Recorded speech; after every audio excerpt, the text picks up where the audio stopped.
Welcome to the Trump Breaking News Network, your daily source for up-to-the-minute Trump news. Join us today and every day. Here's today's news. This is TBNN. For Trump, a solitary start to life in the White House. Washington, around 6:30 each evening, Secret Service agents gather in the dim hallways of the West Wing to escort Donald Trump home. For some presidents, the short walk between the Oval Office and the White House residence upstairs is a lifeline to family and a semblance of normal life. Others have used the grand residence for late-night entertaining and deal-making with lawmakers. For Trump, life in the White House residence is so far a largely solitary existence. With his wife and youngest son living in New York, and his grown children busy with their young families, Trump's first evenings have been spent largely alone, tethered to the outside world only by his phone and his television.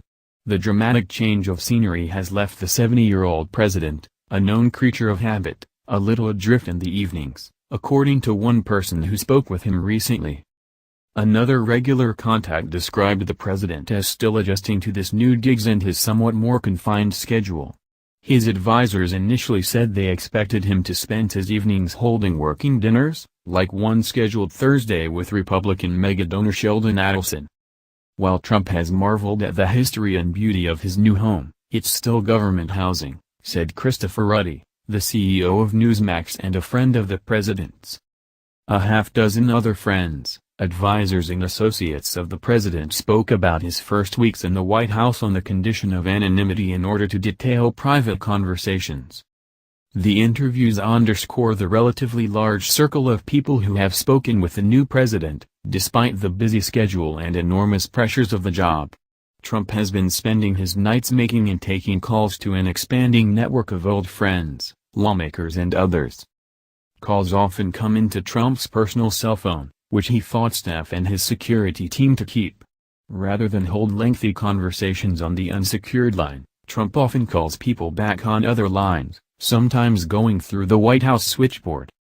The president, who says he's sleeping 4 or 5 hours a night, is dialing up associates late at night and early in the morning, before he returns to the West Wing. He recently reached House Speaker Paul Ryan while the Wisconsin Republican was in the middle of an early morning workout. Ryan has become a more frequent point of contact for the president, who has been touting his improved relationship with the speaker in conversations with advisors and associates. Their discussions are said to largely focus on policy, including healthcare and tax reform, the latter an issue where the speaker's office is trying to bring the White House closer to House Republicans' position. Trump has privately conceded some early missteps after a turbulent start to his term, including the flawed rollout of his controversial refugee and immigration plan and a lack of clear lanes for his top advisors. But despite public opinion polls showing less than 50% of Americans approve of his presidency thus far, Trump has sounded confident about his standing. That's the news. Join us here every day. Be sure to subscribe and click the bell.